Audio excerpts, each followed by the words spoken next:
Welcome, Ardy, to the Leaders Who Care series. It's awesome to have you here. Amazing to be here, Mark. Thanks so much for having me on your wonderful show. It's a pleasure.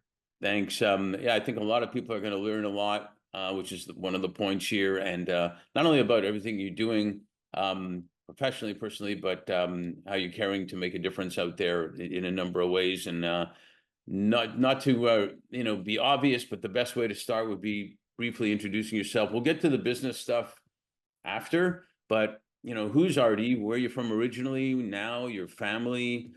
Something you've never told anybody in the world and you want to tell them now, that's cool too. Things like that.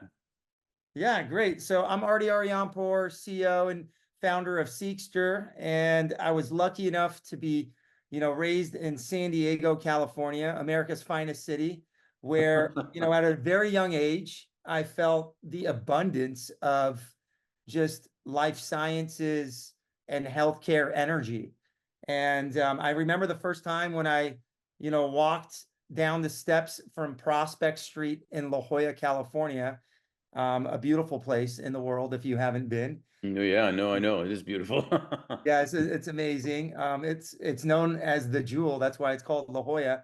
But overlooking the mesa and Torrey Pines and the cliffs there were these small little biotech companies at the time. And there was these amazing institutions like the Salk Institute and the Burnham Institute for Cancer Research and the Scripps Institute for Oceanography and just a bunch of things right across from UCSD. And at a very young age, I was just, blown away and inspired by the opportunity.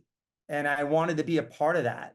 And, I was 7, 8 years old when I saw that. Well, I'm going to get to that too. So tell us a little bit about family. Yeah, so everyone in my family is an entrepreneur. We're really lucky to have, I guess, grit, determination, and always wanting to give back. That's something that, my dad and mom taught me and my brother.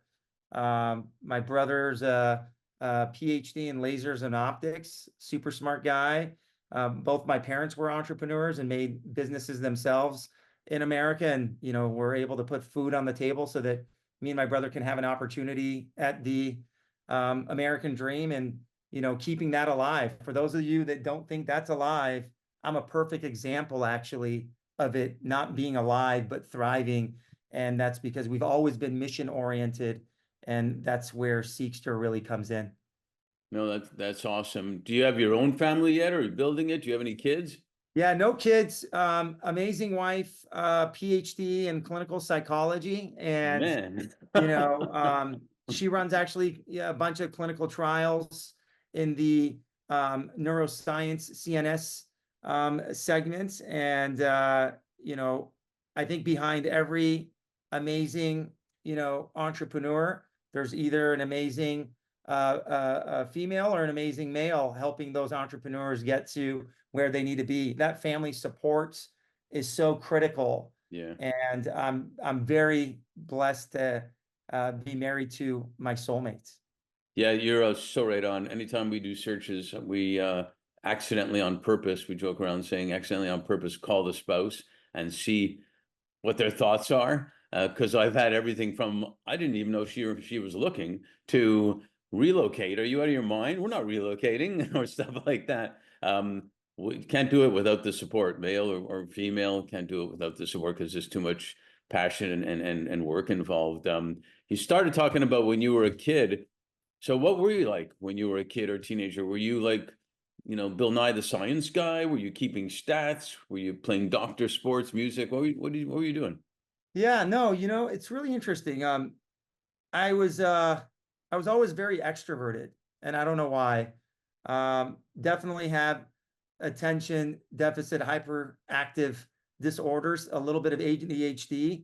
At a young age, I didn't know actually how to control that and make use of it. As I got older, I figured out how to tinker with it, I guess you could say, to build companies and build teams and build amazing brands and just do good, or do well by doing good, I guess you could say. Sure. But when I was younger, I was always interested and curious to speak to folks that were actually really successful in doing something with their lives. It didn't matter if it was my next door neighbor when I was washing, the car out in the front of the garage, or making, chit chat in an elevator when we were going on vacation somewhere. Or if I was going to the beach in Del Mar, I saw someone, successful, and I would go up to them and ask them, what do you do for a living? And I was always curious. I was curious as to how people got to where they are. And I was more curious to folks that actually did it on themselves. They weren't, they didn't make some big inheritance or something like that. Right. Right. And that was always hard to find when you're younger. Now, when you're older and you have my experience of, 22 plus years doing what I'm doing, you can spot, who's real and who's fake real quick. But yeah, I think, if I didn't grow up, I grew up in a small little town in San Diego called Scripps Ranch. If I didn't grow up in Scripps Ranch, I wouldn't even be talking to you today. There's a lot of influence from just being kind of like an alligator, I call, in Alaska when I was young, because I always looked different, but I was taller than most. I was faster than most. I was an athlete when I was younger, track and field. So I'm really enjoying the Olympics. I was a 400-meter runner. Nice. And in my fast times, I had 49.7 400 meters. That's pretty fast for a high schooler. By the way, as you get older, you can adjust that, because as you get older, you used to run faster, so you can always tell people. That is true. That is so true. And as you get older, you get into like a little bit more endurance works, because your tendons don't fire as fast as they used to, and your body's just not the same. When Yeah. you're younger, you think you can do everything till the end of time, until you hit a certain age. Exactly. And then recovery takes a little longer. That's right. But the cool thing about getting older that people forget is that your brain actually gets stronger. And you do get smarter and sharper as you get older. And that's just through time, experience, pitfalls, obstacles, successes. And, the more you give, the more you get. I'm a firm believer in that. Yeah, and you said experience, and I agree with that. We adjust a little bit and say experiences, because it's actually the experiences that you're talking about, not the years of experience per se, because you can be, 92 years old and have no experiences and stuff like that. So yeah, you're right on. And and sometimes we have to argue with your brain, who's trying to protect you based on some of your experiences, to actually go do something that the brain is saying, oh, maybe you don't want to do that now, type of thing. It's a fascinating topic. With respect to that, you went to UCI for biological sciences. So was that the influence about where you were around that made that happen? And what did you envision would happen after that at that time? Yeah. So my first job when I was 16 years old, going back to the story of being in San Diego and, walking the streets of La Jolla, Prospect Street, and seeing the abundance of amazing life sciences. One of my neighbors worked for the Salk Institute. He was actually the head DNA sequencing synthesizer machine engineer there. And so I used to talk to all our neighbors. They were like 35 years older than me or whatever at the time, 30 years older than me.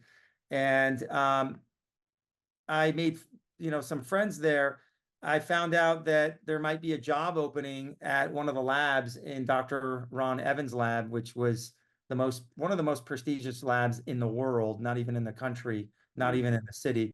But he's won every award other than the Nobel Prize. He's won the Lasker Award and all these great things. And so I got a job at the Salk Institute when I was 16 years old.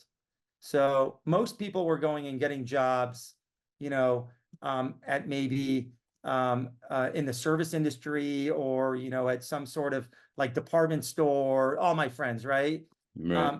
I was very lucky, or I guess I hustled it, whatever you want to, calculate, to get a job at the Salk Institute. And that's where everything opened up for me, because I was able to work with these amazing Harvard, Stanford, Ivy League postdocs that not only had PhDs in genetics and and different disciplines within sciences, but they were doing their postdoc, and most 16-year-olds didn't even know what a postdoc is. I think most 50-year-olds these days don't even know what that is unless you're in some sort of academia and you respect that kind of industry.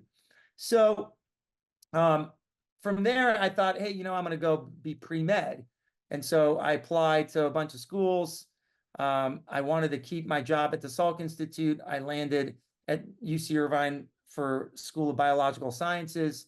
And then it was very hard for me, very difficult times. And maybe my ADHD got in the way. Maybe, I wasn't the best in as being a student, I guess you could say, scholastically, because I was just thinking way beyond creatively, I guess. Probably. And then I realized that, it wasn't really for me, but I still graduated with my bio degree, and then I got in the life sciences industry at the age of 22. I went on 41 different interviews. It was a really bad time in 2002. It was right after 9/11. It was really hard to get a job. And the markets were not well at that time. And unless you had like 5 years of experience, no one was hiring you. Yeah. And so I tried to get into pharma. They denied me 41 times. And then I finally landed in a research and development company that was, doing all sorts of things from cloning to qPCR to lots of things that I knew at the Salk Institute. Long story short, that was the last time I actually had a resume. And then from there on, I got recruited to another company after 2 years. And then I blew the numbers out of the way in sales and marketing for them. And then I got recruited again, and I got into the corporate world. And then I became a biotech executive in my late 20s. And then I landed my first startup that recruited me in Orange County.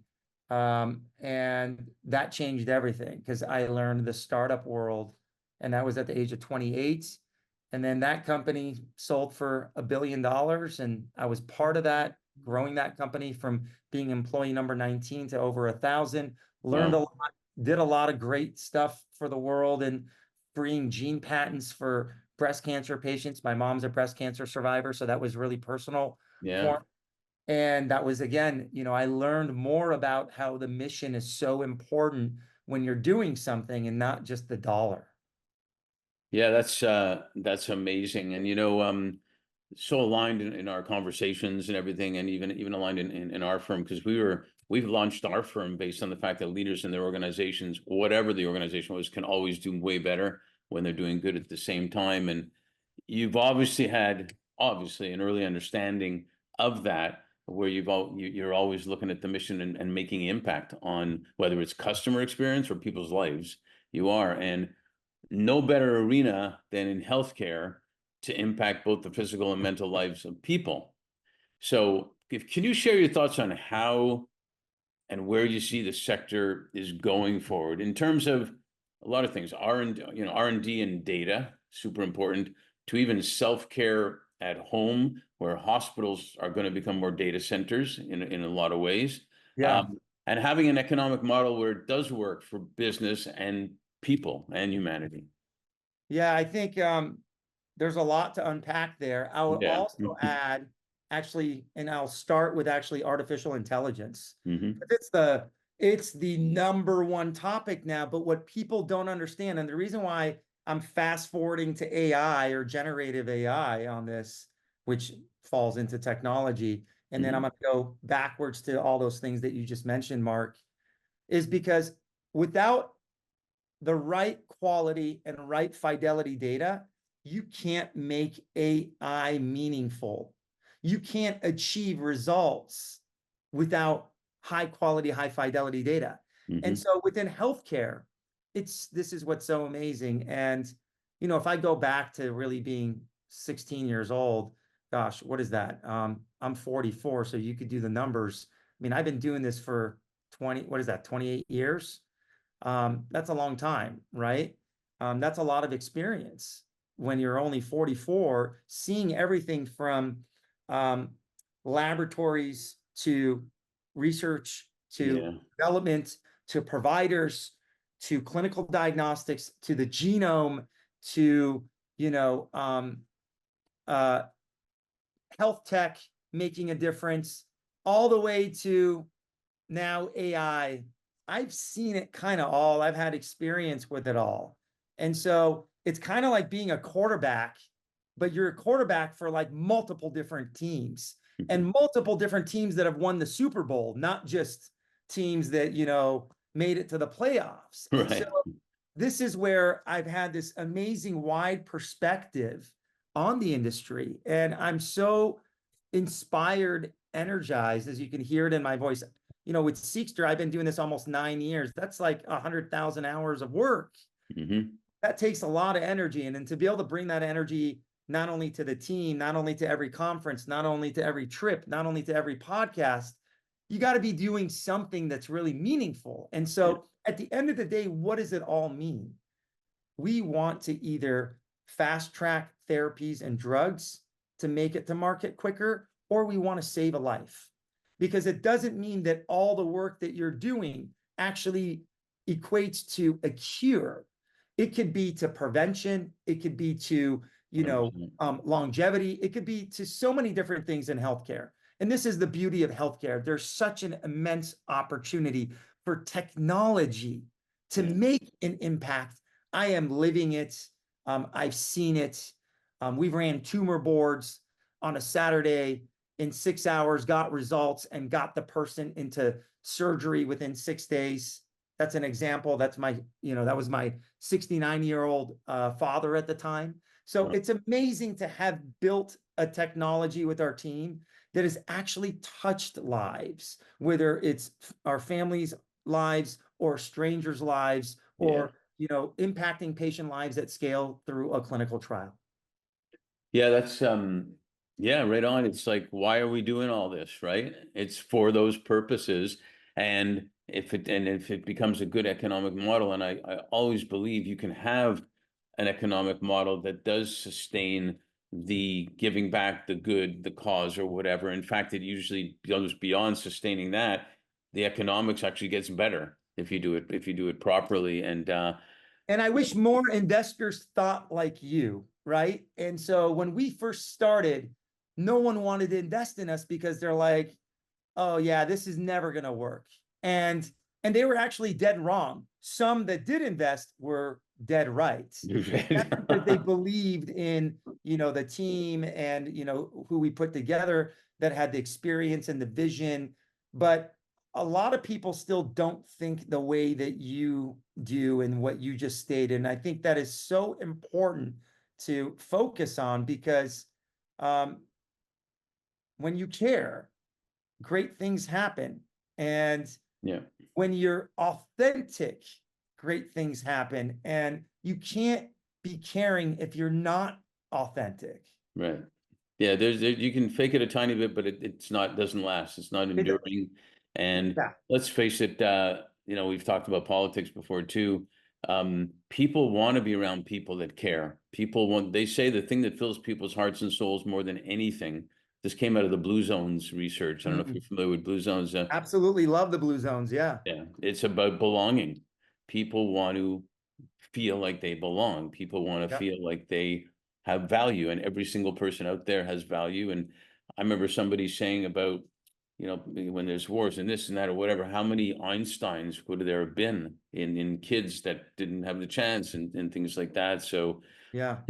so what you say is brilliant and right on the money. Could you describe again? You talked about was that your father or father-in-law at 69? No, it was my dad actually. Yeah. Okay, you talked about him. Some experiences like that, um, especially with Sexter, where you develop partnerships like with Novartis or with the pharma industry or on Alzheimer's, which is an important, horrendous, and fantastic topic at the same time that you've Absolutely. had that you're proud of.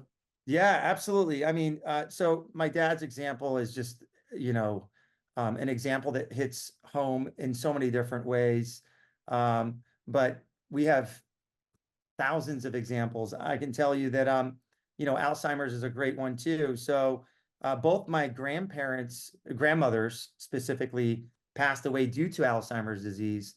And that was one reason why we actually started Seekster. And so if you look at the E in Seekster, there's a purple little line above the E because it's Seekster, and that's how it's pronunciated. But my grandma lives within the matrix of the program, and this is what's so amazing. So when I founded Seekster in 2016, running around JP Morgan Healthcare Conference in San Francisco, I had this idea of bringing a multi-generational health record together. And I wanted to bring my grandma's data, my mom's data, and my data and stitch it all together and donate it to research, because I knew that we carried some genes that are prevalent in Alzheimer's from my clinical diagnostics experience and having been genome sequenced and all that good stuff, because I was pioneering that with my past company. Long story short there, I realized that a caregiver model was so important with data. And Alzheimer's is not only, I think, the worst disease, but it will be our biggest problem in humanity if we don't find ways around it. And until of recent, we hadn't seen that technology really taking a role in this sort of work. And we're so excited to be powering some of the largest clinical trials now that are working on the newest drugs in Alzheimer's, where if my grandma were still alive and she had those drugs, she probably would have, lasted a little bit longer, number one. Number two, maybe her Alzheimer's would have been delayed, much longer, and, maybe she would have died a different way. Right. And so it's so exciting for me to be, young and having an opportunity with our technology to give back with something that affected both my maternal and paternal grandmothers. They both actually passed away due to Alzheimer's disease. Yeah, it hits home for me too, because my mom had it, and I remember she was in Montreal, I was in Miami at the time, going back and forth and back and forth, and I remember the doctors just looked at me and said, your mom could potentially live another 15 years right now, because she is having the least amount of stress she's ever had in her life, like none, because of what happened. And then he just looked at me and didn't say anything. And he was saying the stress is going to kill me before my mom, basically. And so, and it's, in some ways she had no Because stress. you're the caregiver. People forget Alzheimer's affects the caregiver as much, if not more, than the actual patient, because the patient itself is already on the downhill, unfortunately. That's why when you mentioned caregivers, and I wasn't, my brother did even more than me, but Yeah. and then the health wise of all of us was going down, and caregivers is going to be such a shortage of caregivers and stuff that we're actually working on that too with some companies that train caregivers. So it's such an important thing. And Huge. can you tell all the people to hurry up with the Alzheimer's? Because I'm older than you, and they tell them I need them to hurry it up a little bit. Well, it's so interesting. I try to preach it. We just came back from the big AAIC meeting in Philadelphia, which is the Alzheimer's Association International Conference. And we're super excited. I mean, we have an amazing new study that's dealing with a screening tool, blood-based markers, and various different things where Seekster is involved within that study. There's very famous people like Bill Gates and Jeff Bezos and the Schwab family and Dolby Ventures and lots of big names that are funding these sorts of initiatives. And we're so excited to be, contributing our part from the tech side. But I've been preaching this since 2016 when I first started the company. And that's why I never actually changed the little purple in there. And it's because, again, the E in there subliminally is to end Alzheimer's, right? And again, that's because of my grandma's story, and it just resonated so well. Now, what happened with my dad on the oncology side and cancer, Seekster is agnostic to disease. It doesn't matter what type of disease you have, Mhm. but there are some big prevalent diseases such as cancer and, dementia, Alzheimer's, and these sorts of things that, Parkinson's. yeah, Parkinson's. If you get old enough, you're going to get hit with it. I'd love it if we can all just pass away in our sleep when we're 100 years old or 120 years old. But that's not the reality of life because of environmental factors, your diet, your exercise, your genetics, all these things encompass you. And so that's why when you talked about the blue zones, I'm very interested in the blue zones. My favorite blue zone, by the way, is Sardinia. Oh man, that's incredible. You know what Yeah. my most surprising blue zone is where the Seventh Adventists are, like around Yorba Linda area. Yeah, you're right. That is really interesting. I would have never thought that the Yorba Linda area in California would have been a blue zone. It's because the Seventh Adventists, their way of life is most related Yes. to it. And so it Well, just probably happened there. because they give back and I think a lot of that has to do with it too. It's not just, there's probably a couple different factors that we haven't thought about, right? It's not just, drinking good Mediterranean olive oil. Although I like olive oil and that would work for me. That would work for me with some wine and some really good bread. And that's all I need, salt and pepper. So we do a lot of work in mental health. In fact, we'll talk about that. Yeah, So I saw Dan Buettner, who's the founder of the whole Blue Zone thing at a Lake Nona conference we were at, and he amazing. still clearly emphasizes the belonging part. He said having a grandparent in your home is so contributory to your health. Having book clubs and people coming together, belonging. What it does, because it's more than it's mental and physical, and not to get into too much of this now, it's the energy, it's Yeah, everything that goes around, and then that really makes an impact on us. In LA, this, we say that we have to leave them wanting more so we can do a sequel. So we might have to do multiple yeah, sequels here. But I do have one last question here, maybe two last questions. They say the fourth industrial revolution is about technology and AI, and it is to a great degree. But the fifth is really about humanity. And you kind of alluded to it before, like, why are we all doing all this? It's not just because. It should be to make our lives better, longer, better, engaged, to make purpose and all that. How do you see Seekster and everything you're doing from your vantage point and your experiences and where you are now, making an impact in humanity, for humanity? yeah, yeah. I mean, I've seen it firsthand, right, with my own family. I've seen it firsthand with strangers.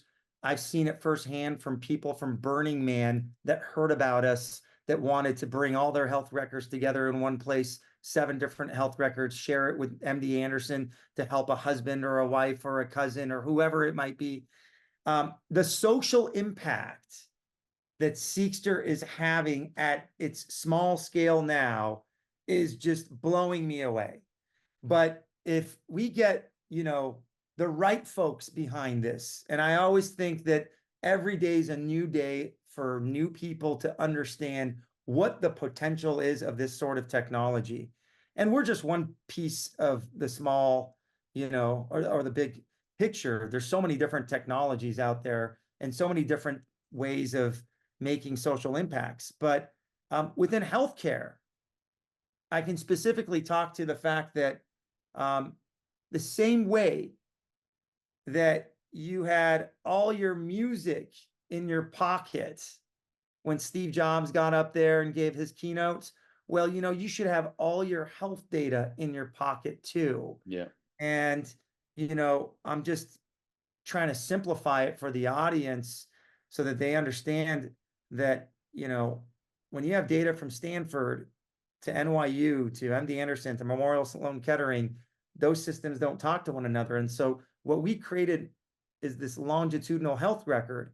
And that in itself is so valuable for not just patients and caregivers, but for the entire industry, Yeah. and for the entire overall well-being of humanity, actually. Yeah, and just the knowledge that's available, where doctors don't have to leave the patient's room and Google to try to find some stuff on whatever's Exactly. happening. Yeah, Yeah, 100%. It's all about connection, right? Human connection is so important, and data connection is more important. right. Well, I'd say they're equal, or they're both Yeah, super important. Let's yeah, put it that way. depending on the use case. No, it's quite amazing, and you said before, all that we've seen in our lifetime, and what's going to happen from this point on is probably going to be even on steroids. What's going to happen?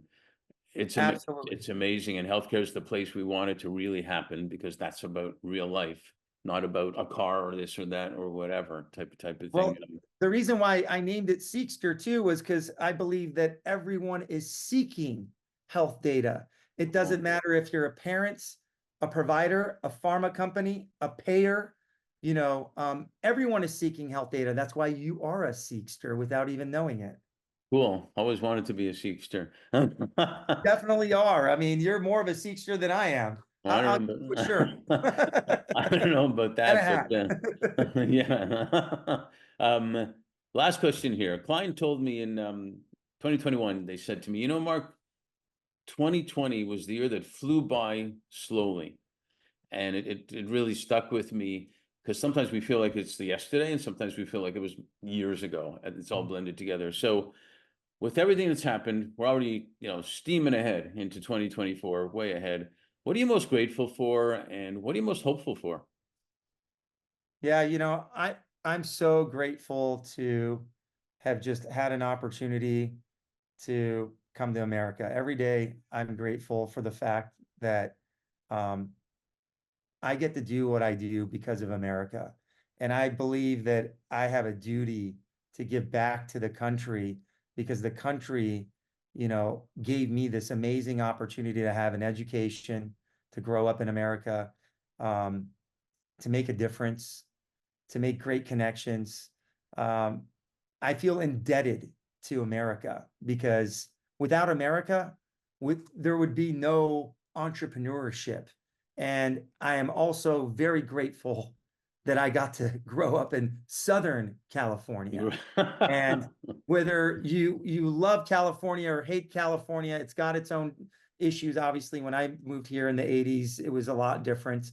But look, there's a reason why we have the sunshine tax, and that there's a reason why Google was invented here. There's a reason why, Facebook is here. There's a reason why, all these amazing companies were born out of the innovation of California, and everyone moves west for that innovation, right? I'm Yeah. very lucky and just, grateful for the fact that I got to grow up here and see it, and then go across the world and be a world citizen through, just my upbringing. No, that's beautiful. What are you most hopeful for? I'm hopeful that we can all get along one day. Mm. And I think that's possible, because when we're treating a patient, it doesn't matter what your color, religion, sex, where you came from, who you're voting for, red, white, or blue, it don't matter, right? Yeah. And so I see that in healthcare. I don't know why we can't transcend that across borders and across nations. We We we see can. that in the Olympics. Yeah. Why can't we just all get along? And Why so I'm can't we be hopeful. friends, right? Yeah. And it's just, there's a lot of good in the world, and there's a lot of great people. And I believe that if you are a good person, you have a duty to do more good.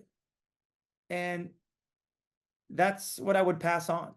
Yeah, no, that's great. Well, I'm grateful, and for that reason, I'm also hopeful, because you are a leader who cares, and really means it, and I'm happy to found a really new good friend in you. So I appreciate that too, and I'm grateful for that. And thank you for sharing all this on our Leaders Who Care series. I really appreciate it. Oh, it's a pleasure, Mark. I look forward to seeing you at dinner soon, and thank you so much for having me on your wonderful show.